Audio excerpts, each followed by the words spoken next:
Bienvenidas y bienvenidos a este segundo diálogo que se realiza en el contexto de la primera exposición de la Mesa de las Artes de la Visualidad, que lleva por nombre Dimensiones de Sentido, Topografías, Imaginarios y Estéticas de un Presente en Complejidad. El objetivo de este segundo diálogo es compartir y reflexionar en torno a los contenidos propios de la muestra. ¿Ya? Desde el equipo curatorial hemos planteado la puesta en valor de las obras de la exposición, más bien una puesta en valor de las perspectivas estéticas y simbólicas presentes en las obras de la exposición, para ser un poquito más específico.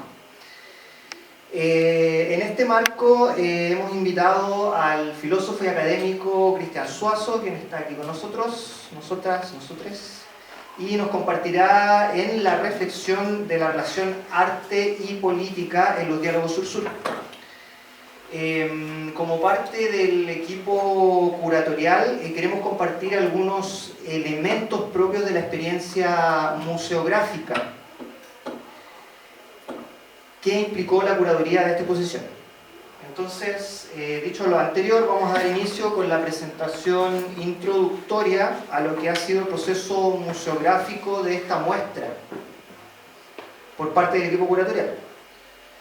En relación al equipo de investigación de la Mesa de Artes de la Visualidad y actual equipo curador de esta muestra, vamos a leer una muy sucinta semblanza.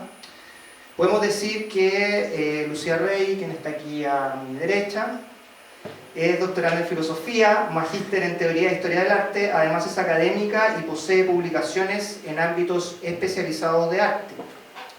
Astrid Gutiérrez Quesada es licenciada en arte con especialización en neuroestética, investigadora independiente en arte transdisciplinario.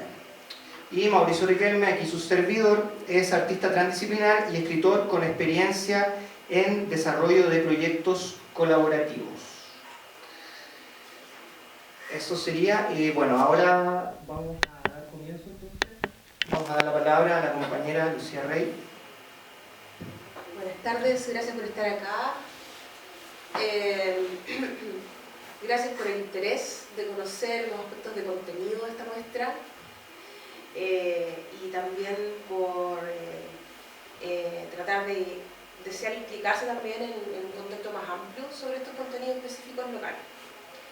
Entonces, como para hacer como una explicación muy comentario, muy general sobre el proceso, no nos vemos, sobre el proceso museográfico, comentar algunas cuestiones relativas a eso que vivimos nosotros como equipo. Esta muestra no es una muestra que nosotros hayamos elegido así como corrientemente se hace. Es una muestra que nosotros llegamos como a solucionar desde nuestras prácticas profesionales, lo que implicó que no hubo una selección de artistas de nuestra parte. Esta situación, que además está complejizada por la velocidad de trabajo que se nos pidió, o sea, en muy poco tiempo, tuvimos que generar un trabajo sintético bien intenso, principalmente porque tuvimos que encontrarnos primero con las personas, los expositores y artistas que estaban aquí involucradas, revisando sus dosieres, ¿cierto? Tuvimos que hacer un primer proceso profundo de conversación, trabajo presencial entre los tres, de revisar los dosieres de cada persona que está involucrada en esta exhibición.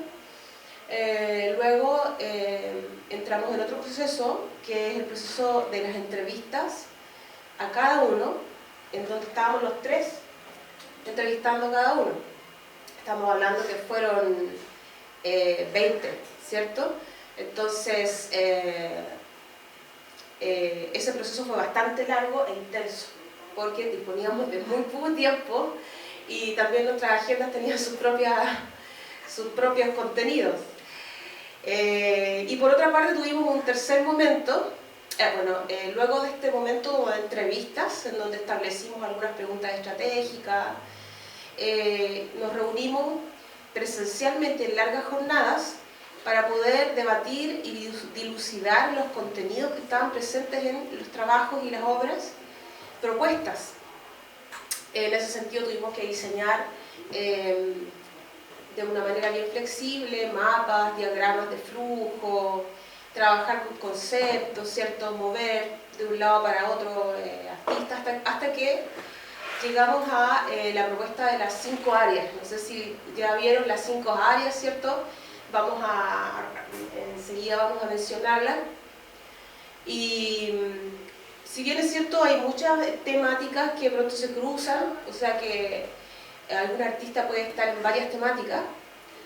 Nosotros finalmente generamos una articulación de 5 áreas que nos permitió, en ese sentido, generar una narrativa de exhibición. Una narrativa de exhibición que permitía también poner en valor esas perspectivas estéticas y simbólicas que estaban en juego. Porque las obras en sí apuntan ¿a dónde? Apuntan a horizontes, apuntan a contenidos. Cómo las desarrollen o cómo las apunten, o sea, desde qué materialidad, desde qué disciplina, muy profesionalmente hechas o no profesionalmente hechas, eso es otro tema. Pero todos los trabajos apuntan a un horizonte específico de contenido. Y desde ese horizonte específico de contenido fue que nosotros trabajamos en la primera parte de la organización museográfica. Después hay una tercera parte de la organización museográfica en que nosotros empezamos a trabajar con el plano, el terreno, y luego empezamos a tener reuniones específicas con los y las artistas y expositores. ¿Ya? Entonces, ¿para qué? Para ubicar, para conversar la ubicación, para ver cómo iba el avance de la obra.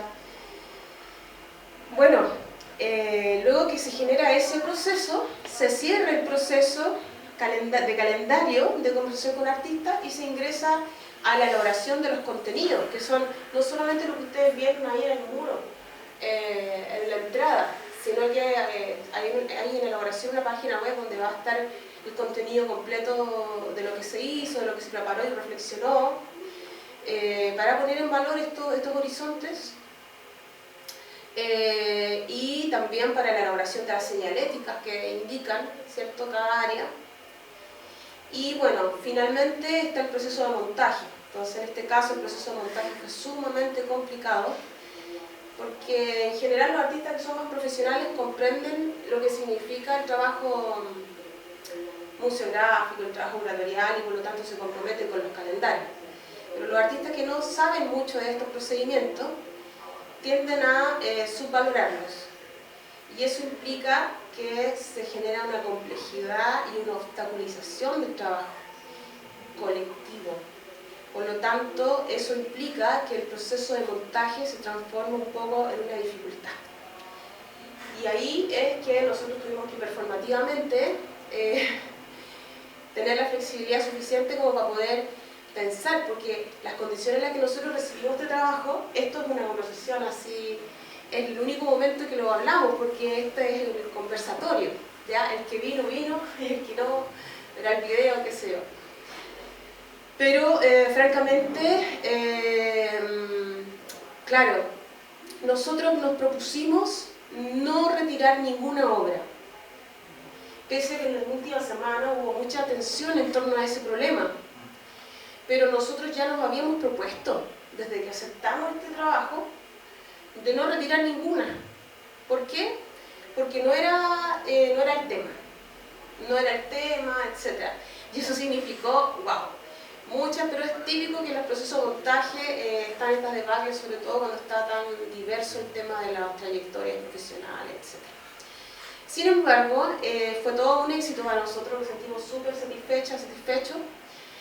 Tuvimos el apoyo ahí de Cristian Romo, que lamentablemente no pudo estar hoy día, Roxana Alfaro, que también es la coordinadora del proyecto.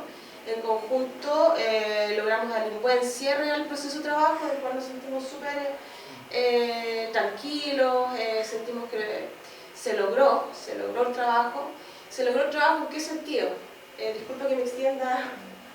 ¿Se logró el trabajo en qué sentido? En el sentido de lo que a nosotros nos implica, que es el sentido curatorial, que es curatorial y museográfico, que es el cómo uno llega a hacer la exhibición. Porque, ¿cierto? Una cosa es una cosa son los trabajos, las obras que se exhiben, pero otro es el tema de cómo se exhiben. Y el trabajo de exhibición tiene una connotación así muy importante, sobre todo a la hora de que se pueda dejar más accesible los contenidos que están en juego en la exposición. Y, en fin, eso por una parte, ¿cierto? Igual esto es un conversatorio, por tanto ustedes pueden interrumpir si desean. Entonces, ese fue el proceso para nosotros sumamente intenso de trabajo, que lo vivimos en 2 meses. Una cosa así normalmente se organiza en 6 meses, 1 año. Nosotros tuvimos que hacerlo en 2 meses prácticamente. Pero entendemos que ahí es un compromiso que se adquiere por afectos también.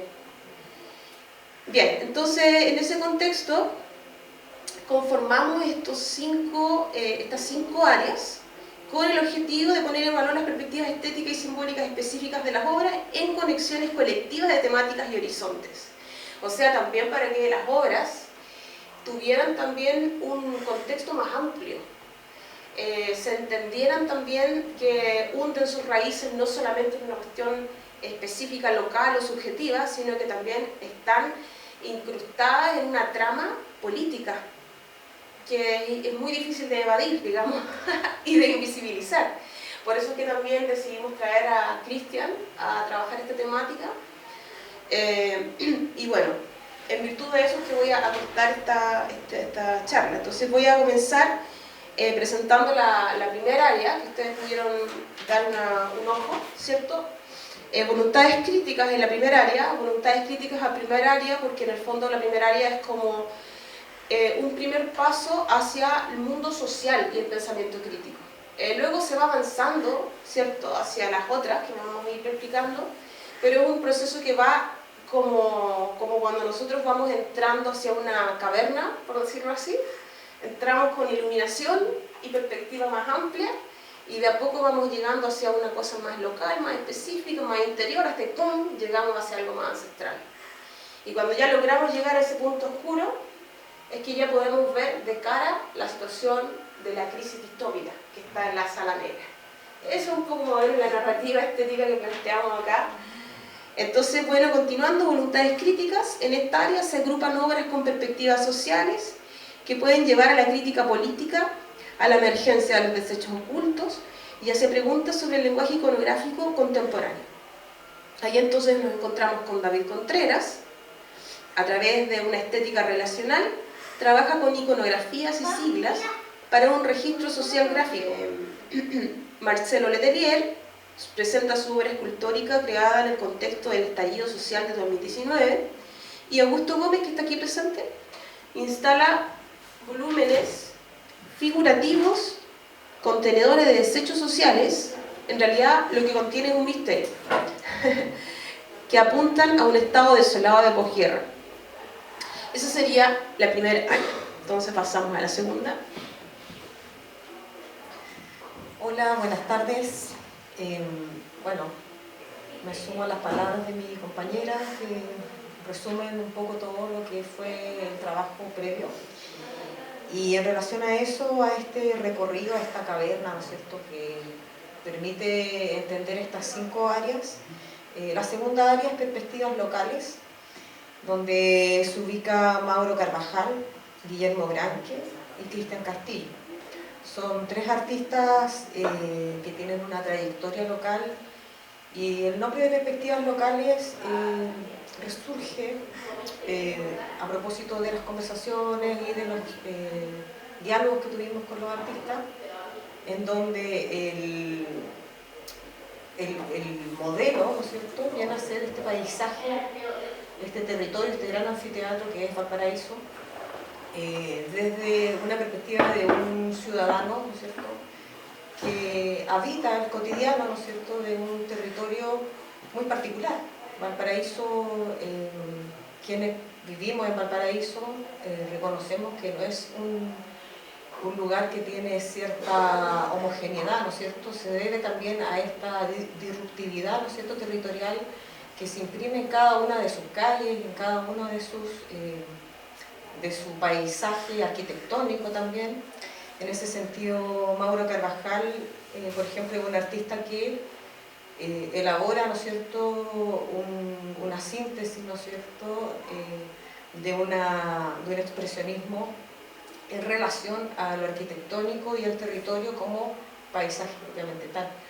En el caso de Guillermo Granque, es un artista que trabaja con el mito urbano, con el mito popular, entreverado en esta mirada de la perspectiva de paisaje. Es un artista que trabaja en el paisaje in situ, ¿no es cierto? Tiene su trabajo de taller, pero también tiene un trabajo que uno podría considerarlo quizás un poco anacrónico, pero también es una realidad que existe. Y nos pareció súper importante también, como decía acá Lucía, poner en valor las distintas dimensiones que construyen este vivir Valparaíso. ¿Desde qué lugar yo lo puedo generar un discurso de un imaginario propio, conjugando todos los elementos que son el habitar Valparaíso, ¿ya? Y de una manera muy consciente, en el caso de Guillermo Granque, invita a pensar, por ejemplo, lo que él habla del mito del chigato, que es un mito que, si bien es muy antiguo, se sigue replicando en un formato más contemporáneo a través de que en este lugar donde sucede un hecho delictual, que es unos bandidos, ¿no es cierto?, que se ocultan en una escalera y que cada tanto cometen sus fechorías al costado de la escalera del centro de Valparaíso, donde está el banco El Mercurio. Es la zona más céntrica, digamos, de Valparaíso, donde está todo el movimiento bancario. Entonces él también, con cierta ironía, incluye, ¿no es cierto?, iconografía, todos estos elementos dentro de esta forma de representar un paisaje cultural. Y bueno, después ahí pasamos a Cristian Castillo, que trabaja con una deconstrucción de su trabajo, recuperando trabajos antiguos y regenerando nuevos recursos visuales a través de una composición nueva con estos hallazgos de trabajos antiguos que él vuelve a configurar desde un presente en complejidad precisamente. Entonces también tiene un valor interesante, ya que es una apuesta de un académico, estamos hablando de un profesor de la Escuela de Bellas Artes, que también ven a representar otro hito cultural de Valparaíso, como un lugar emblemático de la enseñanza de las artes visuales. Eso por un lado, ¿no? Después tenemos la otra área, la tercera área, que es devenires interiores.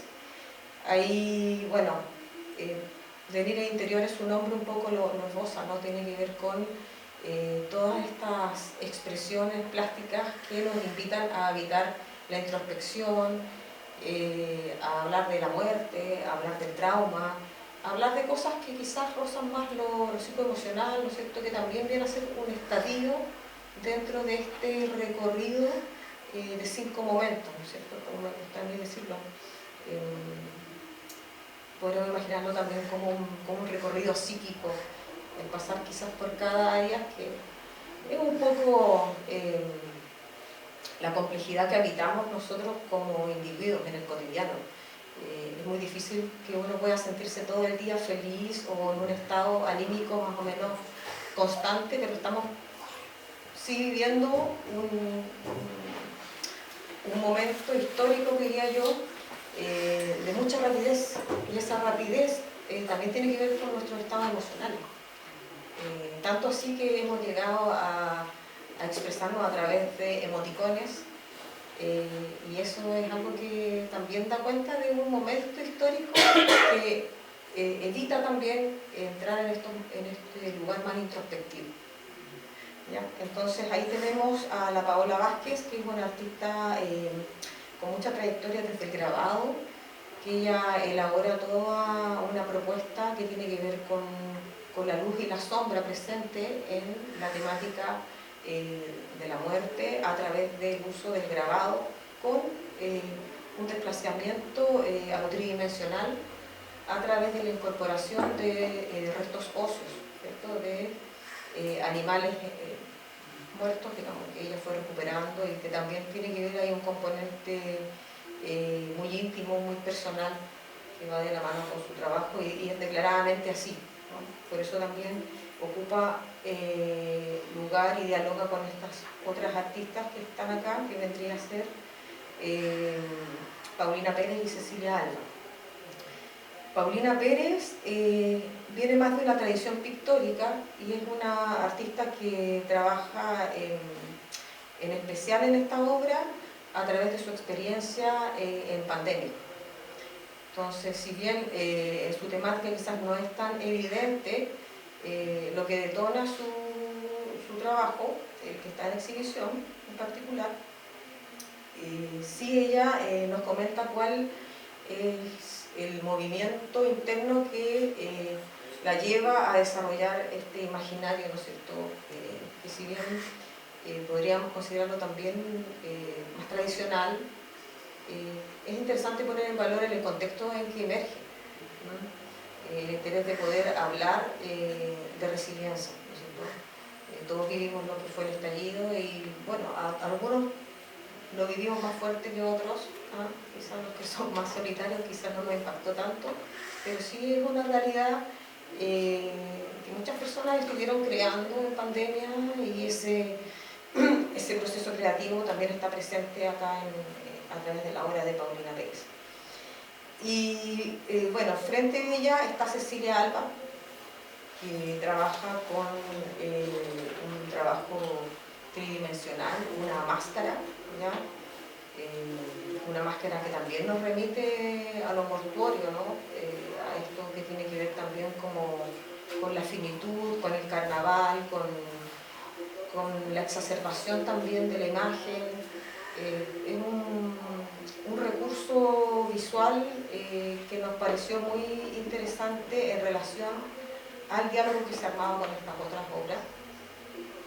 Y Cecilia, ella viene de una tradición, si bien es artista visual, tiene una marcada tradición que viene de las artes escénicas. Entonces, por eso también su trabajo se sostiene mucho en esos recursos que a ratos, claro, uno podría relacionarlo con un arte más art brut, ¿no es cierto? Y genera una cierta tensión estética que puede incomodar, como también puede invitar a poder ahondar respecto a la máscara como elemento, por ejemplo, trascendental, mortuorio, hasta nuestros días, que, bueno, en las conversaciones con Alba, ella nos comentaba también cómo hoy en día el filtro de las redes sociales, ¿no es cierto?, cómo nos presentamos ante el otro, también viene a ser una máscara moderna, ¿no? Una forma de trascender quizás a una dimensión quizás no tan profunda, o tal vez sí, quizás un diálogo a tener que nos tomaría más tiempo, pero también aborda lo introspectivo, ¿no? Por eso está en esta área. Y después pasamos a la área siguiente. Y luego, si avanzamos un poco más, nos encontramos con la cuarta área que se llama Evocaciones a la Ancestralidad. Esta área entonces constela obras que se nutren o inspiran, estoy leyendo la señalética, de saberes simbólicos y mitologías ancestrales desde una visión contemporánea. Esto quiere decir entonces que esos tres artistas coinciden en que su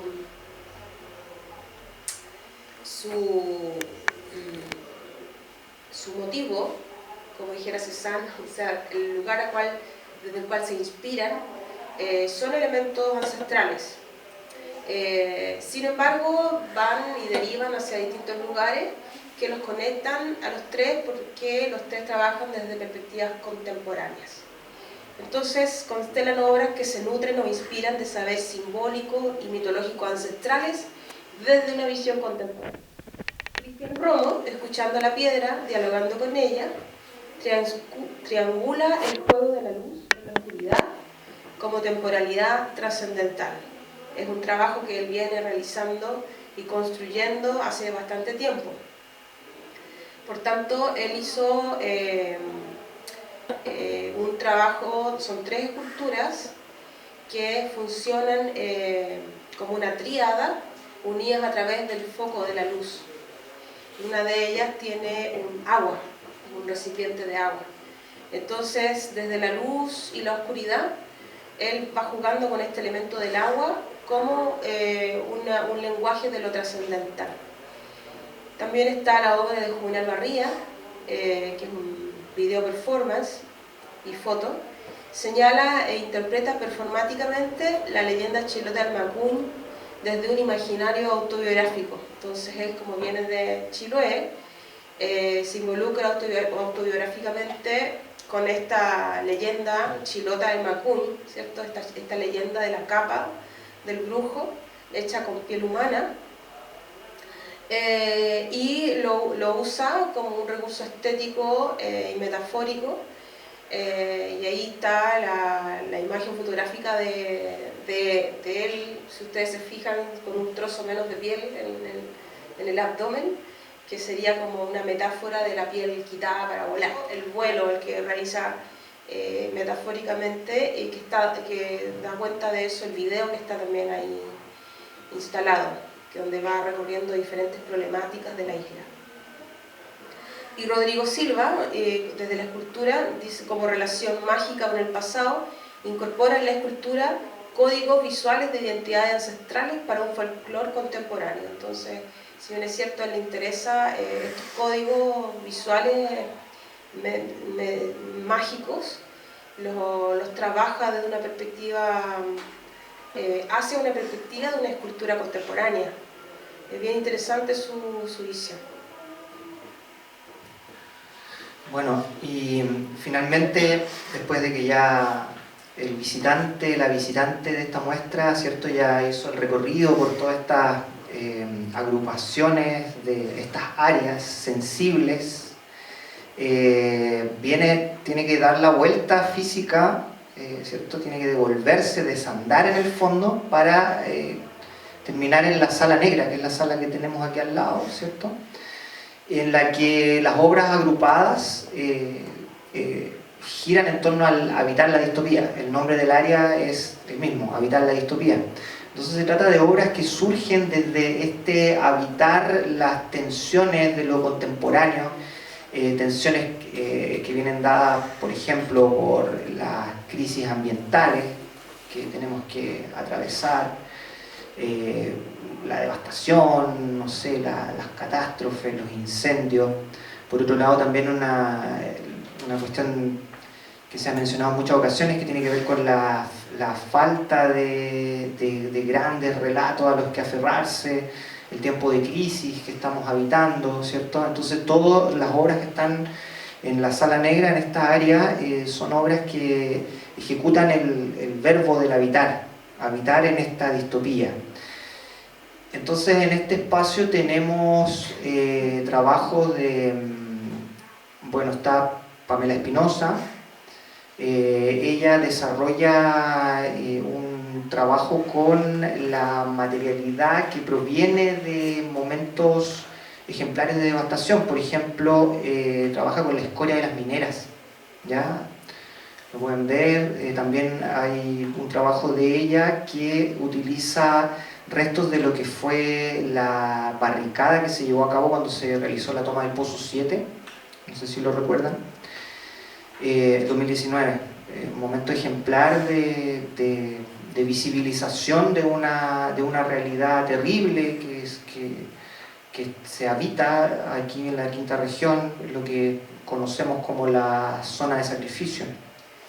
Después tenemos los trabajos hay dos trabajos de José que está acá, José Benjam, y bueno, los trabajos de él, lo que podemos ver son registros fotográficos de procesos de transformación de la ciudad, de recalificación de los suelos, de gentrificación, de puesta en práctica de una remodelación permanente de la ciudad con fines capitalistas. Entonces la obra de él aparece en esas mallas que podemos ver, ¿cierto?, cuando uno camina por Valparaíso, los lugares que se están remodelando, reconstruyendo, muchas veces claramente con fines especulativos. Aparece esa realidad velada, digamos, de una transformación. Luego tenemos hay un trabajo de Boris Montesino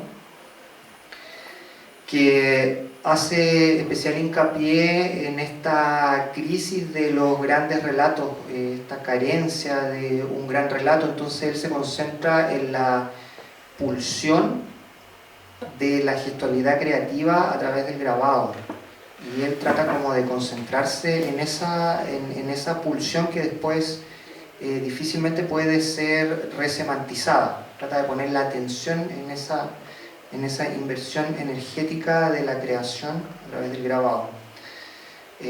También está la ironía presente en su trabajo.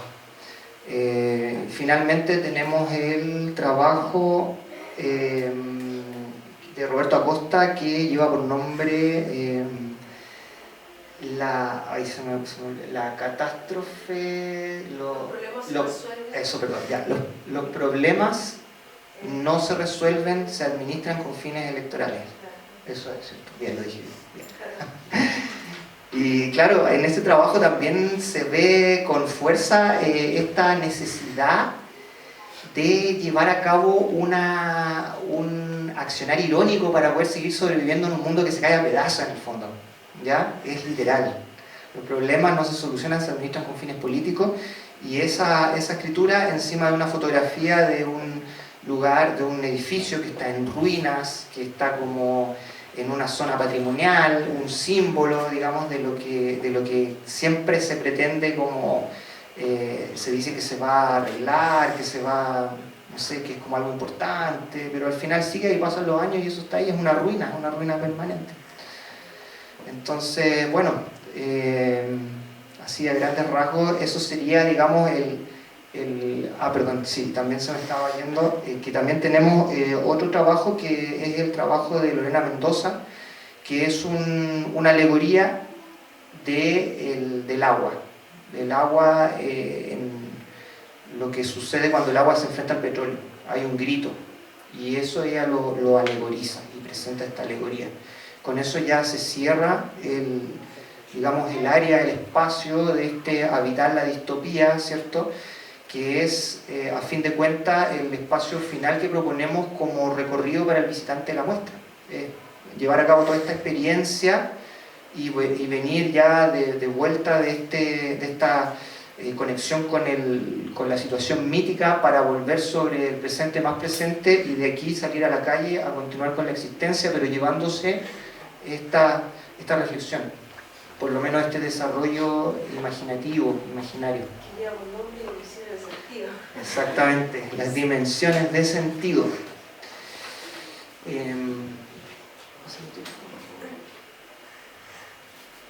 Por eso que se llama Dimensiones de Sentido, topografías imaginarias y estéticas de un presente en complejidad. Pero ese contenido lo tratamos en el conversatorio anterior, así que...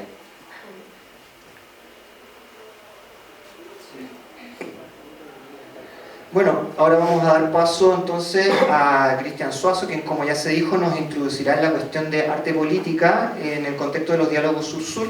Antes de comenzar voy a leer una pequeña semblanza de Cristian. Entonces, Cristian Suazo, investigador y docente de la Universidad Academia de Humanismo Cristiano, investigador y autor de una serie de trabajos sobre la producción simbólica del discurso artístico. Junto a un trabajo interdisciplinario vinculado con el pensamiento crítico latinoamericano, sus áreas de investigación son el arte contemporáneo, las estéticas latinoamericanas y descoloniales, los marxismos críticos latinoamericanos, las nuevas epistemologías sobre las subjetividades y territorialidades del mundo contemporáneo, los nuevos materialismos, entre otros. Actualmente trabaja en un libro sobre la artística, sobre el fetichismo y la poiesis descolonial. Su presentación refiere a los nexos entre arte, política y procesos de descolonización en el mundo contemporáneo. Damos la palabra entonces a Cristian y le agradecemos por aceptar la invitación. Bueno, muchas gracias. Primero que nada, un gusto que estén acá, que hayan venido a esta charla, ¿no? a estos conversatorios. Y bueno, la idea del trabajo que vamos a comentar el día de hoy es un poquito también ser la extensión, la proyección de lo que se ha venido trabajando también ya en la primera sesión y lo que han comentado recién los compañeros. ¿Cuál es la idea que me interesa a mí compartir con ustedes? Es dar, primero que nada, un marco muy general. Es decir, tener una mirada general sobre qué podemos comprender desde una cierta perspectiva, porque evidentemente que todos estos temas se prestan para múltiples lecturas, por lo que entendemos por el arte o lo artístico, ¿no?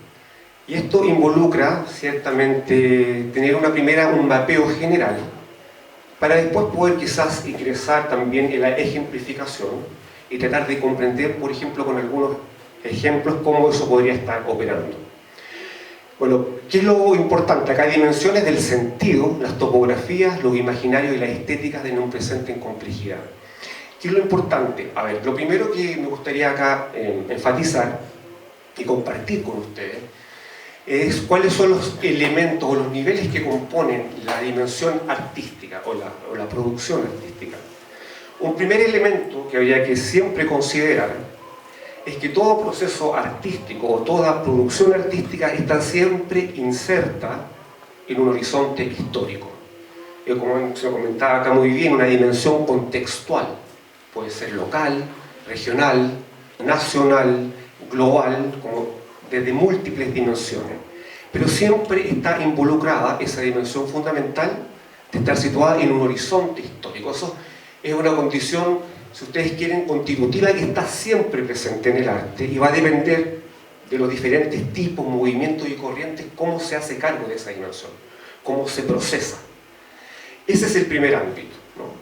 Hay un segundo ámbito que ya empezamos a ver, que es una sola realidad. Esto es importante entender. Esta desglose es solo para poder conversar, como justamente un conversatorio, para tener aproximaciones diferenciales sobre una realidad que es en sí misma una realidad unitaria y compleja como es lo artístico, la producción del arte. Ya saben, la cantidad de autores, de los mismos artistas, con las poéticas artísticas y los teóricos del arte y filósofos de la estética han tratado de reflexionar sobre lo que involucra, ¿no? Entonces, evidentemente un campo muy vasto, pero sí hay una dimensión que es importante entender. Entonces, el primer punto sería esta dimensión histórica. El artista puede ser muy consciente de trabajarlo, es profeso, o hasta un artista subjetivo, intimista, que quiere estar trabajando, entre comillas, encerrado en su cuarto. Querámoslo o no, estamos situados en lo que se llamaría un zeitgeist, un espíritu de época, que de alguna forma permea nuestra dimensión de lo real. Querámoslo o no, de alguna forma, cómo nos enfrentamos ahí, ya va a depender justamente de la dimensión política, cómo nos vamos haciendo cargo de esa contextualidad, ¿no?, histórica. Entonces, ¿cuál es el segundo punto? Y aquí entramos al ámbito propiamente de lo artístico.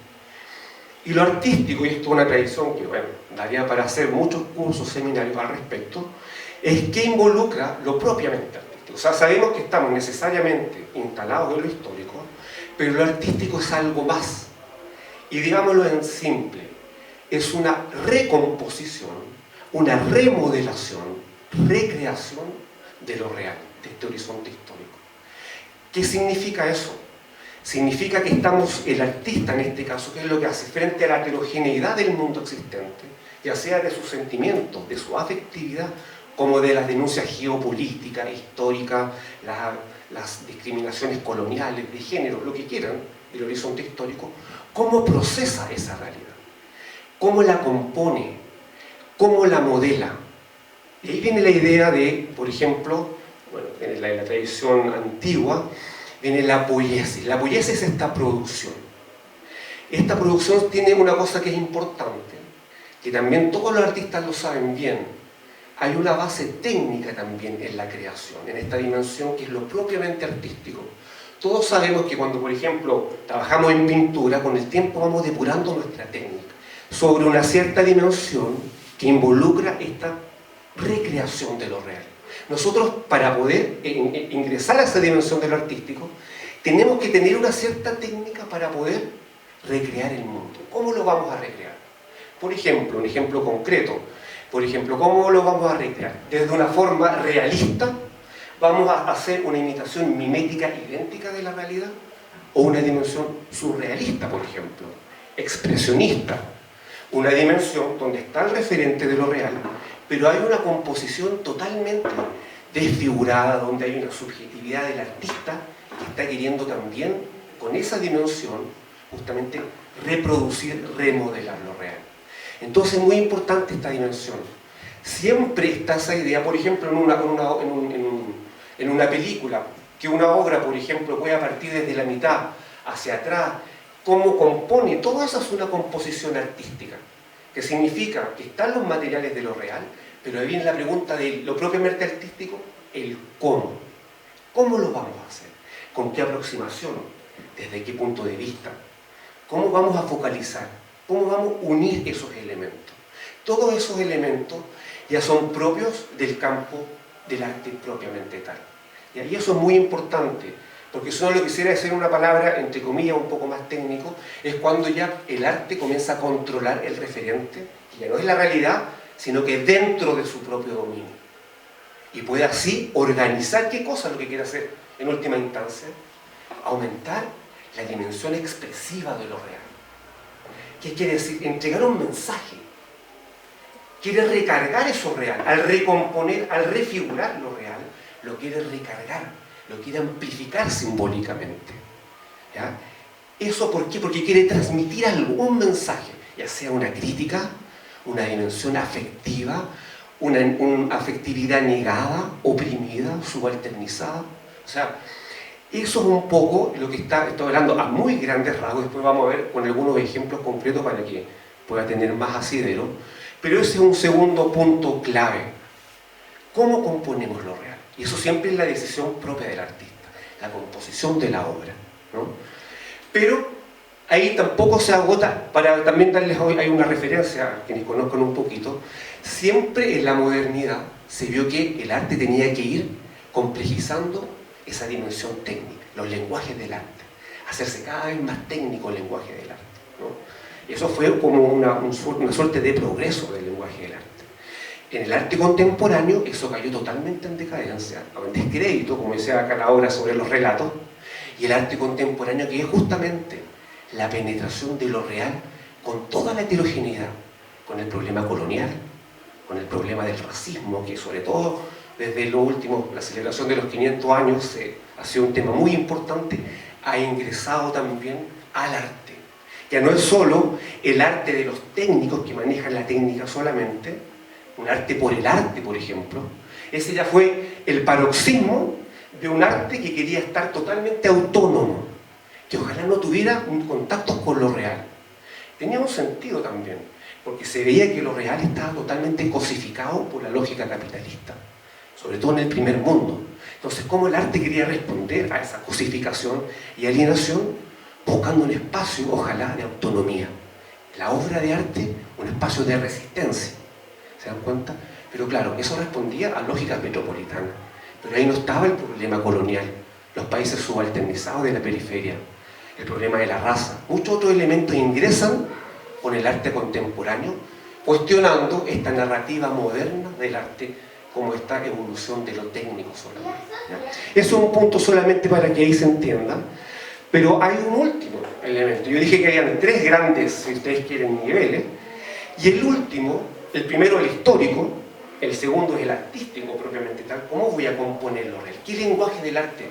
Por ejemplo, lo que hicieron los impresionistas. Los impresionistas, ¿por qué revolucionaron el campo del arte en la pintura? ¿Por qué? Porque el arte antiguo era el arte del retrato, del dibujo, y después se pintaba. Y los impresionistas que querían ver cómo miraba la pupila del hombre, cambiaron totalmente la forma de componer lo real. Hasta ahí como el arte. ¿Y cómo empezaron a pintar? Con el mismo color, pintando con el pincel. Por eso que son, ¿no es cierto?, el típico arte, ¿no es cierto?, impresionista. Eso fue una revolución de los lenguajes del arte. La forma de componer, porque necesitaban ya otra expresividad. El arte se dio cuenta que no podía competir con la fotografía. El arte realista, al darse cuenta que la fotografía ya era indudablemente no podía competir, tuvo que tener, para politizarse nuevamente, buscar otra forma de recomponer lo real, donde ahora inyectaba la subjetividad crítica del artista. Y ahí viene el expresionismo, toda la corriente vanguardista. Entonces, el último nivel es el estético propiamente tal. Y con esto solamente quiero decir que el nivel estético tiene que ver con la producción de mundos y con la producción de subjetividad, que es con el resultado que el arte, cómo se consuma al final con el espectador. Una obra no se logra consumar si no tiene un horizonte de recepción donde se decodifique ese mensaje que viene de lo histórico, que ha sido reprocesado, recompuesto, remodelado por lo artístico propiamente tal. ¿Con qué finalidad? Con entregar un mensaje, un imaginario, una dimensión imaginaria, una nueva subjetividad.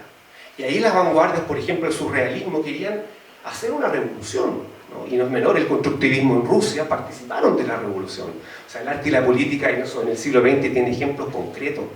Querían transformar la subjetividad. Walter Benjamin... Y en ese momento también está todo se comienza a replantear el tema curatorial también.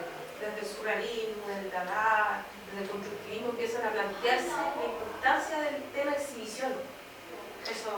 Es totalmente, porque una de las cosas de la modernidad es que la ciudad se hace espectáculo, ¿no? El famoso voyeur, la idea, por ejemplo, eso lo trabaja muy bien Benjamin, esta idea de cómo París, por ejemplo, el París del segundo, se hace una ciudad monumental, ¿no? Para estetizar el neón, estetizar la mercancía, en última instancia.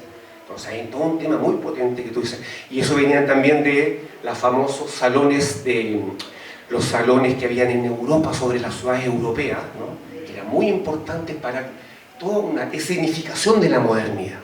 Es un punto súper importante. Y Walter Benjamin todavía creía en la década del 20 de que el arte podía transformar la subjetividad y podía transformar una revolución. Y él creía, por ejemplo, que a través del cine, y sobre todo de un cine que pudiera realmente ser un cine que utilizara la técnica para movilizar esa subjetividad en los receptores, en las masas proletarias, ¿no? Y así generar una transformación interna. Entonces, en síntesis, es un poco ver, si ustedes se dan cuenta bajo este prisma, que es una lectura, ¿no? Hay muchas otras, porque hay unas lecturas semióticas, hay otras lecturas justamente que ven solo la parte productiva, otras que ven solo la parte receptiva. Yo estoy mostrando una mirada de lo artístico que abarca todo el fenómeno de lo real, desde su inserción en un horizonte de producción. Todo artista está inserto en un horizonte de producción. El nivel artístico propiamente tal, que es, bueno, ¿cómo se va a componer? Y ahí vamos a ver algunos ejemplos justamente de cómo los artistas, bajo horizontes de producción que podemos decir que son básicamente problemas similares, cómo están de forma diferencial haciendo su propia composición para ver también cómo va a ser ese mensaje finalmente decodificado, ¿no? Entonces ese es como un poquito como el mapeo general que me interesaba que viéramos, ¿no? Porque claro, ahí vamos a ver de diferentes, abarcamos todo un espectro de posibilidades. Por ejemplo, los mismos artistas.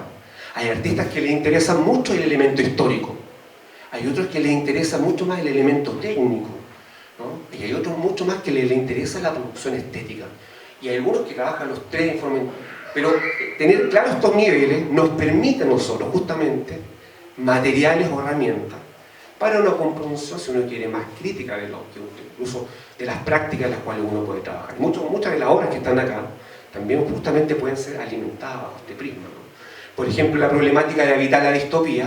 Estamos viviendo en un mundo donde los desafíos en el horizonte histórico son radicales. El transhumanismo, el poshumanismo, todos los problemas de un neoliberalismo terminal y residual que estamos viendo. Extremo, por ejemplo, con la geopolítica de la guerra y la destrucción. Entonces, esos grandes desafíos, bueno, ¿cómo vamos a producir arte ahí? Y ahí vienen grandes preguntas que nos tenemos que hacer, ¿no? Entonces, vamos a poder ahí, ¿cómo vamos a componer? Porque, por ejemplo, uno de los temas que es importante, que está también un poco esbozado a lo que comentaba Mauricio en relación al tema del colonial, es que también una de las cosas que tenemos que hacer para partir es descolonizar justo el horizonte histórico, que es la idea que lo tenemos tan colonizado. O Somos todos acá víctimas, porque hemos sido formados en una cultura colonial. Entonces, cuando está esta idea de arte, política y descolonización, lo primero que tenemos que ser conscientes es que tenemos que descolonizar justamente estas narrativas, como muy bien lo hace ya esa obra. Estas grandes narrativas del progreso, que vamos a llegar siempre a un progreso moderno, ¿no? A una felicidad, en fin. Nos damos cuenta ahora que vivimos en un mundo de agotamiento de recursos naturales, problemas sociales, descrédito de la democracia, descrédito de Occidente. Occidente en una crisis terminal. Y eso no lo digo yo, lo están escribiendo grandes intelectuales en el mundo ahora, por lo que está pasando desde el mundo post-COVID, sobre todo por los fenómenos de la geopolítica global, el mundo multipolar actualmente, ¿no? Entonces son grandes desafíos. ¿Cómo vamos a componer lo real? ¿Para qué? Si todavía creemos en el arte, para transformar esa subjetividad de un receptor en algo, en una parte, ¿no? Que fuera entregar. Porque claro, sabemos que los grandes relatos, justamente el relato de la revolución, fue uno de los relatos que más cayó en descrédito con la posmodernidad, ¿no? Y por eso que algunos autores dicen que el reducto del arte contemporáneo pasa a ser un pequeño oasis donde podamos todavía hablar de todos estos temas donde en la política están vedados. Lo que se llama izquierda actualmente, ustedes saben, bueno, está dentro del sistema neoliberal, ¿no? La socialdemocracia contemporánea. Entonces, ya no hay posibilidades para un horizonte en la política, por ejemplo, de hablar de temas que están vedados en el mundo, y cada vez más. El cerco mediático y fascistoide que está pasando en el primer mundo, sobre todo en Europa, es tremendo. Están censurando a los periodistas que, por ejemplo, en ciertas cadenas no pueden decir la palabra genocidio en Gaza, no la pueden decir. Y si la dicen, o les descuentan, o pueden a la segunda sanción perder el trabajo. Entonces, estamos viviendo esos horizontes históricos. Sobre ese mundo, digámoslo o no, ahí depende también de la decisión propia del artista.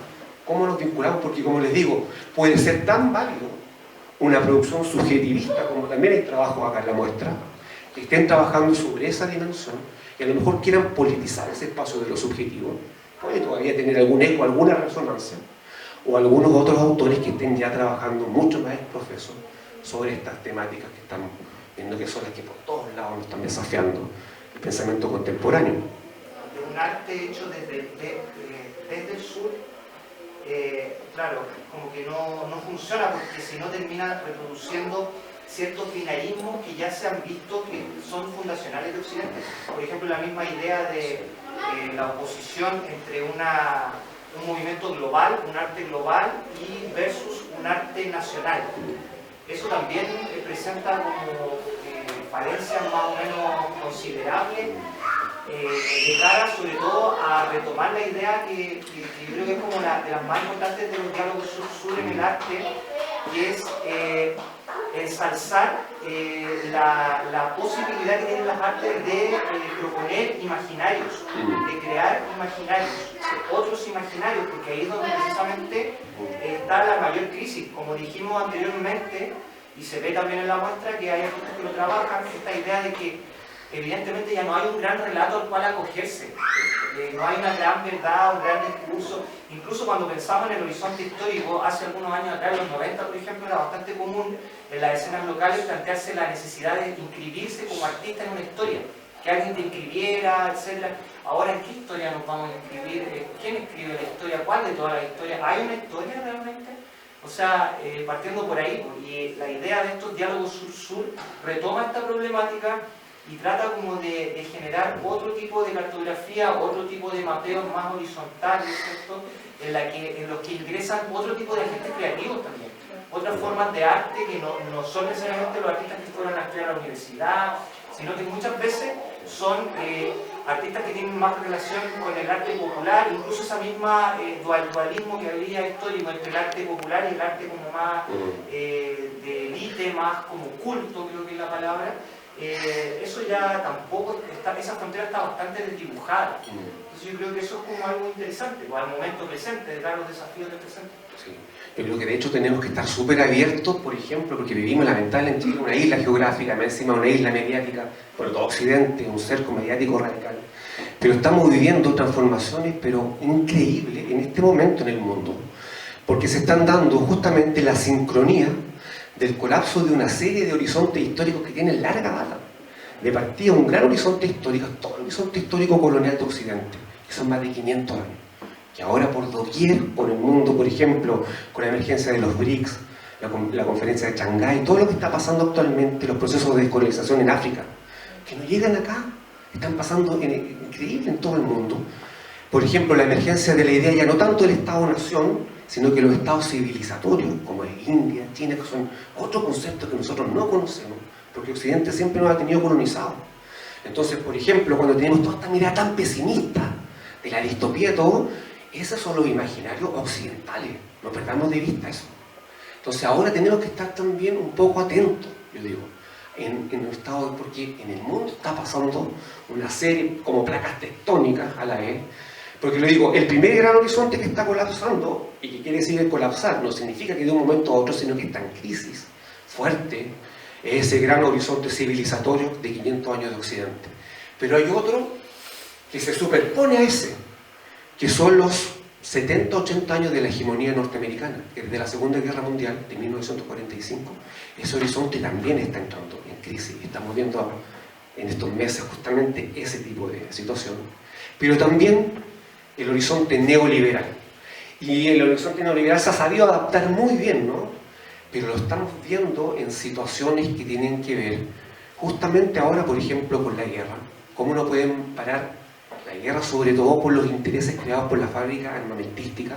O sea, el capitalismo ya en su fase neoliberal tiene una lógica interna propia, inmanente, para compensar la tasa de ganancia, donde ahora le interesa la destrucción como forma de lucro. Ahora, ya no solo puede crear, porque hubo una época, entre comillas, positiva del capitalismo, que fue cuando todavía estaba en su fase de emancipación, ya creando por lo menos, no sé, arte, cine, industrias, tecnología, pero ahora que está en una fase donde la biodiversidad hay que destruirla porque hay que lucrar. A los trabajadores no solo hay que robarle el trabajo, hay que robarle la comunidad, la ancestralidad, su historia, todo, porque no puede haber ningún espacio en la era neoliberal que no sea susceptible de acumulación terminal. Entonces, estos desafíos, claro, justamente nos están poniendo una mirada donde, ¿cómo nos vamos a situar? ¿No? Entonces, justamente los desafíos para esta topografía del sentido en el arte tienen que ver con eso, básicamente. Entonces, por lo menos una meta, una de las grandes metas, ¿no?